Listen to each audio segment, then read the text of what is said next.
So subukan pala natin gumawa ng salted butter na spaghetti. Yan, so maiba naman. So sawa na si Icy sa spaghetti na kulay pula eh. Tsaka wala na rin pala tayong natatagong spaghetti sauce, kaya ito sakto. Iba naman. Natigay mo lang yung itlog na maalat sa gitna. Hindi yan, sa baha lang. Yan. O yung daliri mo. Basta di ba yan kaya? O yan, ganyan. O, di ba? Ew.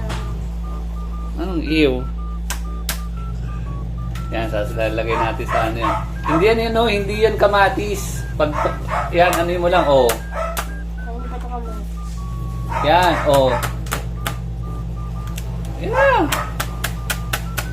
Durog. Ba't durog?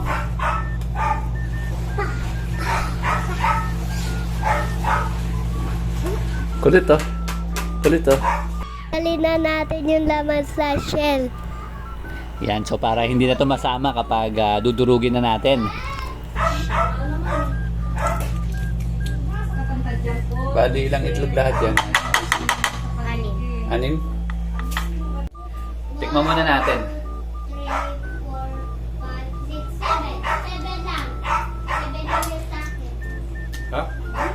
Itlog na maalat. Yan, durugin mo na. Ito na yung itlog na maalat. Yan, so durog na, oh. Buhay mo maninipis, ah.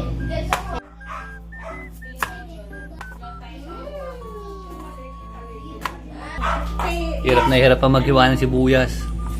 Kasi makita yung lumuluka yung mata.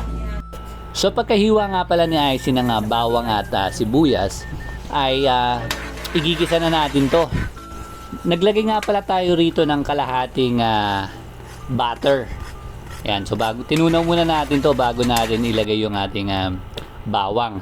At syempre, pag namula-mula na, isusunod na natin ngayon yung sibuyas. So kapag nagisa na ng maayos yung ating bawang at sibuyas, isusunod na natin dito yung dinurog nating itlog na maalat. At titimplahan na rin pala natin to kagad ng paminta at asin. So dapat ito medyo maanghang-anghang eh. Masarap-sarap to pag maanghang. Kaso syempre hindi tayo makakapaglagay ng chili flakes kasi kakainin din to ng dalawa. So baka hindi makain ni Ash kapag maanghang eh. So Nestle cream nga pala yung nilagay natin dito, 2 peraso. At cream of mushroom. Yan, ay yung magpapalapot dito sa ating sauce ng spaghetti. Yan, so dapat durugin na muna natin or tunawin muna natin to sa tubig kasi pag hindi natin to tinunaw, magbubuo to para tong gelatin. Kaya dapat tunaw na tunaw to bago natin ilalagay. So kapag kumukulo na, ay titikman natin to at titimplahan pa natin. So pag kulang sa alat at kulang sa paminta. So kaya naglagay tayo ng konting asin at paminta pa. At syempre maglalagay tayo ng pampalasang magic. Yan. Hindi kasi tayo naglalagay ng bechin, so ito palagi yung nilalagay natin sa mga niluluto natin. So titikman nga pala natin to ulit kung timplado na ba talaga yung ating ginagawang sauce bago natin to hanguin. Okay, alright. Jamono? At, wah! Talaga sa akin yung nila ko anong Korean na babay. Ano Korean ang babay? Anyong. Anyong? Anyong tubig.